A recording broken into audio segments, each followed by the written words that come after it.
This mini PC packs up to 8 cores and 4 SSDs. Plus, there are two 2.5 gig Ethernet ports and a whole lot more going on in here. What's more, there's an even lower cost model with only 4 cores, very similar features, and it comes in at under $200. But there are definitely a few quirks in the system. Let's get to it. Hey guys. This is Patrick from STH, and these are the CWWK X86 P6 Pocket NASs. They are super interesting systems, and I specifically wanted to get 2 different ones for you.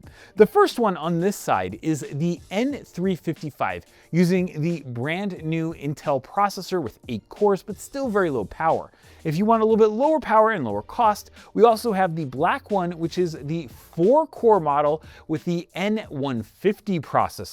Between these two, there are a ton of really cool features, including not just the processor cores, but they also have integrated GPUs. So if you need to do things like, well, you need to plug in a display or play some media or something like that, these can do that as well. Plus, inside there are 4 M.2 slots and a really interesting construction on how they are built to be able to provide something that you can literally just pick up. It's pretty darn small. You can put it in your suitcase very easily and bring a NAS with you with a ton of storage. Now, of course, if you just want a super large, very robust NAS with 100 gig Ethernet, 10, 25 gig Ethernet, all that kind of stuff, this is the wrong system for that. But if you want something that's small and portable, maybe you need a NAS on the road, and you want something that has all flash, then this is certainly a super interesting option. And before we get too far in this, I just want to say thank you to all the STH YouTube members who support our channel and allow us to go and buy things like the SSDs that we want to put in here. With your support, we're able to do these videos, so if you can help us out,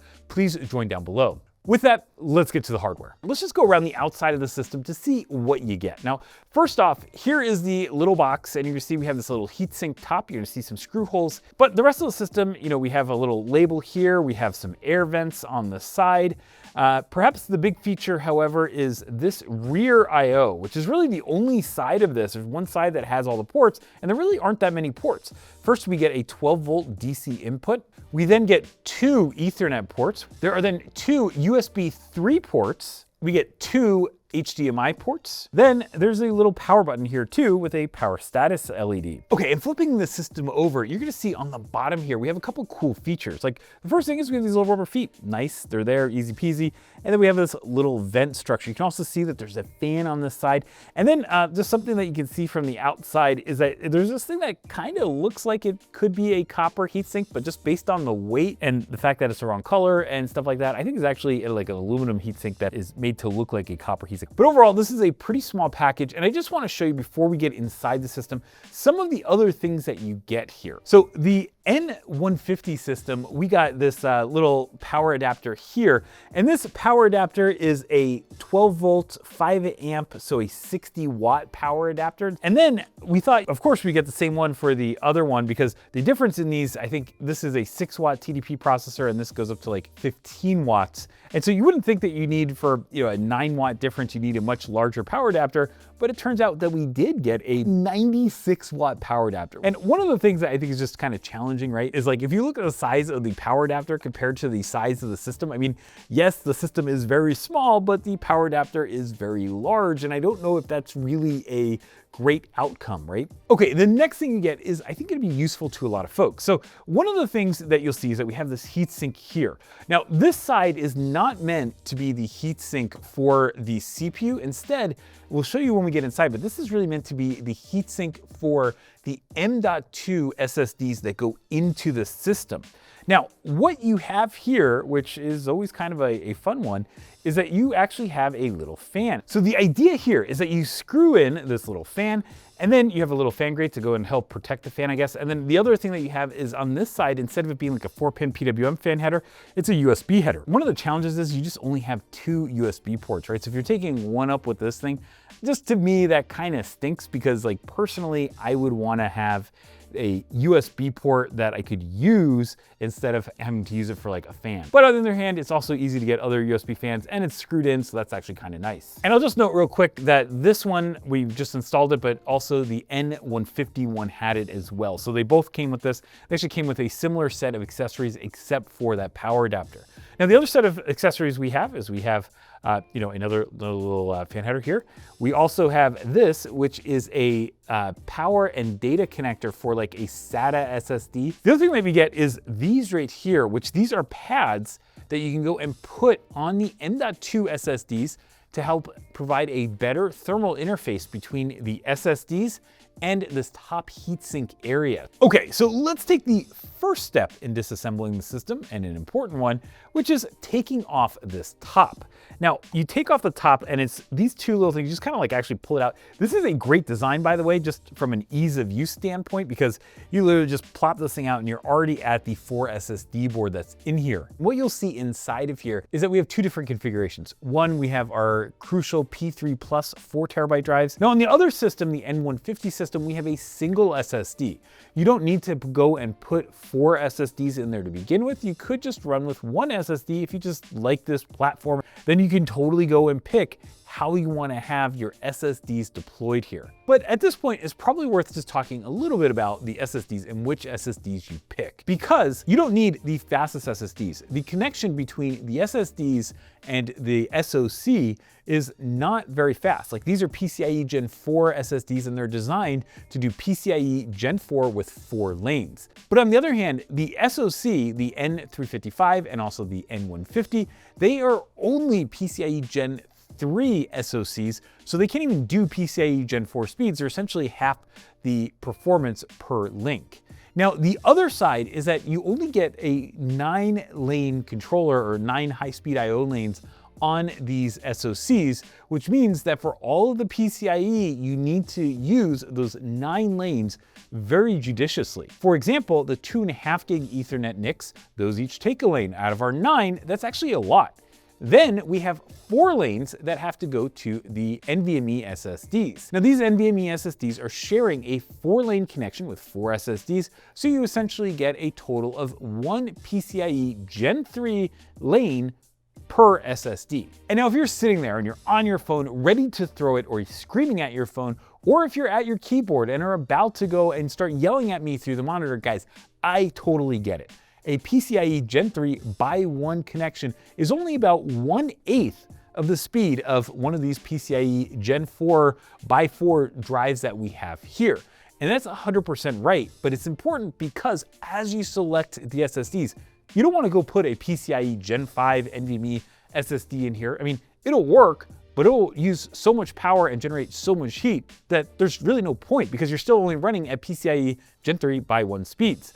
Likewise, we have the PCIe Gen 4 NVMe SSDs here, and I wouldn't even get a high-performance PCIe Gen 4 SSD because, frankly, it's, again, running at much lower speed. When you take that next step and you go look at, like, okay, what about even a PCIe Gen 3 SSD? Get a low-power one of those as well, because you're only using a by 1 link, not a by 4 link. So when you do your SSDs, the way I like to just take a step back and think about putting SSDs in these low-cost systems is I just find low-cost, high-capacity SSDs that I feel reasonably okay about their reliability, and then also that I don't think are going to use a ton of power on a by 1 Gen 3 link. Just in terms of the overall performance, you're just never going to get full NVMe performance. Now, this SSD board, you can see, it will show you some photos of it, but it sits below in a little M.2 riser where the little card goes into the M.2 slot, and then there's little pins that allow you to go and plug this board in. And that's really doing the whole bifurcation and having to make sure that, we get those 4 lanes and we're able to get those to the different drives and the different M.2 slots, and then also the M.2 assembly that goes into the base motherboard. Now, on that motherboard, you also have other features, like you'll have things like your 2.5 gig NICs and your SoCs. Now, the SoCs are on the bottom side of the motherboard. The other big feature next to that M.2 kind of riser, or whatever the heck you'd call that card, is that there is a DDR5 SODIMM slot. Now, these systems only take a single DDR5 SODIMM, and they're not necessarily the fastest in the world. So you only get single channel memory, and usually best case, you're getting DDR5 4800 speeds out of it. So you definitely don't need to go get like some kind of like fancy gaming memory or anything like that. That's like, you can overclock, because you're just not gonna do that in this kind of system. And let's talk a little bit about the 2 different types of processors you get here. Now, in our black system, we have the N150, which is the update to the Intel N100. The green system has the Intel Core 3 N355, which is an update to the Intel Core i3 N305.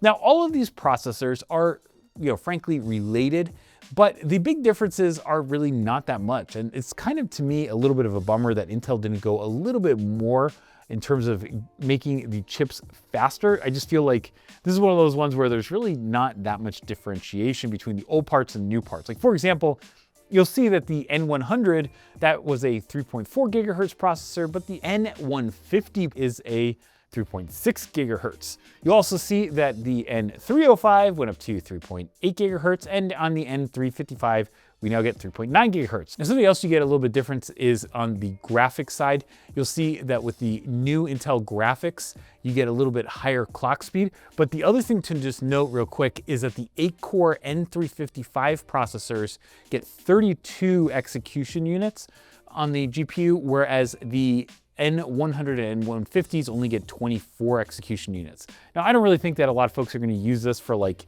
you're not going to go and try playing Crysis on this or something like that, or Cyberpunk. But on the other hand, if you just want a little bit bigger of a GPU, I think the 8-core unit is actually better. But overall, you can see that all of the specs of these are actually pretty darn close, whether you're talking about the 4-core or the 8-core processors. The biggest difference perhaps is the fact that the 4-core processors are supposed to be like 6-watt parts, whereas the 8-core processors, those are more like 15-watt parts. And one other thing I just want to point out, which is kind of an interesting one, but officially the max memory size on all of the SoCs, really, well, in this generation you get the N355 or the N150, but there's 16 gigabytes in this family. But something that you'll know is that for a long time, a lot of these systems have been able to run more memory than Intel specs by a considerable margin.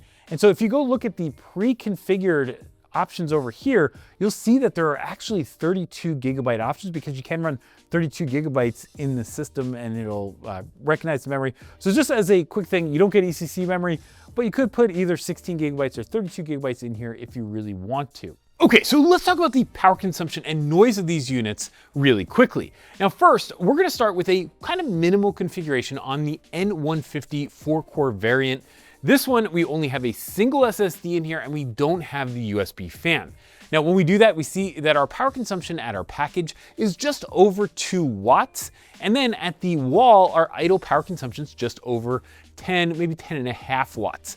Now, I'm gonna just tell you guys real quickly that this thing is not loud by any means. I mean, right now we have the air conditioner on because it's Scottsdale, Arizona in the summer, but it's only about 35 dBA when the AC is off. And so it's relatively, I would say, definitely pretty darn quiet. Then when we go and we turn on a load like StressNG and we put that on the system, you get about 30 seconds or so, we're gonna see about 22, 23 watts. So our overall power consumption is much higher. By the way, our packaged power consumption, I think, is somewhere around 9 watts, 9 watts right now. And then at the 30-second mark, you'll see that we actually lose a little bit of power. We're now down to only about 17 watts. So remember, we were at about 10, we went up to about 22, now we're at 17 under sustained load, and our packaged power consumption has dropped back into about 6 watts. So overall, the N150 unit doesn't use that much power. I wish the idle was a little bit lower, but it's actually pretty darn reasonable. And since we're gonna show it on our next unit, I figured I would just go plug in the little USB fan. That is adding another 1 or 2 dBA, so we're usually in the 36 to 37 dBA range in our 34 dBA noise floor studio with this running, so it is a little bit louder, but on the other hand, I think it's actually very useful, and we'll talk about that in terms of cooling the SSDs.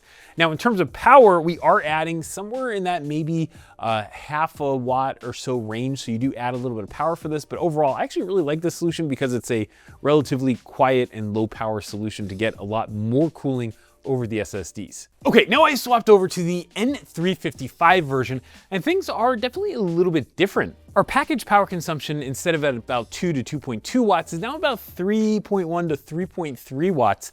And then at our total system level, we're now at about maybe 13 to 15 watts at idle. Now the N150, by the way, that was, remember, in that 2.2 watts at let idle for the package. So it's definitely a little bit more, but we're only talking about a couple watts here. We're not talking like, using 2x the power. But at the same time, let's go fire up StressNG and watch what this does, because it's super important what's happening. Okay, so similar to the N150, the N355 in these is using higher power for that first 30 seconds. We're getting about 12 watts at the package, and at the wall, we're getting about 30 to 31 watts. So it's definitely a lot more power than the N150 is using.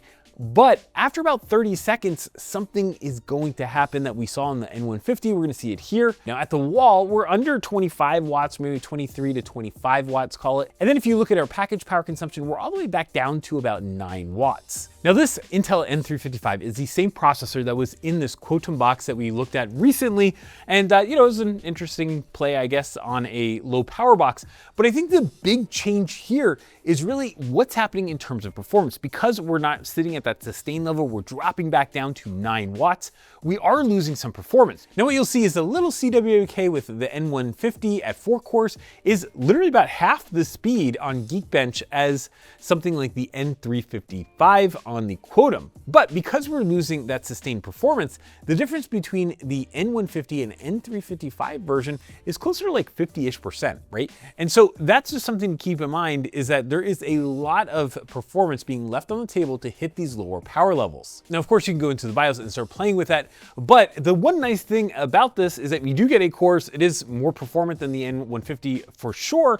It also remains at relatively low power, and the noise on it, man, this thing even under load is running under 37 dBA in our 34 dBA noise floor studio. So I absolutely love this little design. Even though we are giving up that performance, I would probably keep it as default. But of course, as we saw with the Quotum box, if you do let the N355 have more power, it's of course going to use more power, but on the other hand, it's going to give you a lot more performance. And so depending on how much CPU performance you need, maybe you're going to go do that. But on a NAS, I would say that this is going to be easily fine. And also, if you are running like a NAS plus a VM or two that are just lightweight VMs, you're going to be fine with this level of performance. Okay, with all of these videos, I like to have key lessons learned. I mean, what do we learn by testing these systems and all the other systems that we've looked at over the years? One thing is, with these 4 SSDs, I like the fact that you can put 4 SSDs from a capacity perspective. This is not a play for the maximum performance, but on the other hand, I actually use a lot of SSDs because I travel so much that having SSDs where you don't have mechanical moving parts,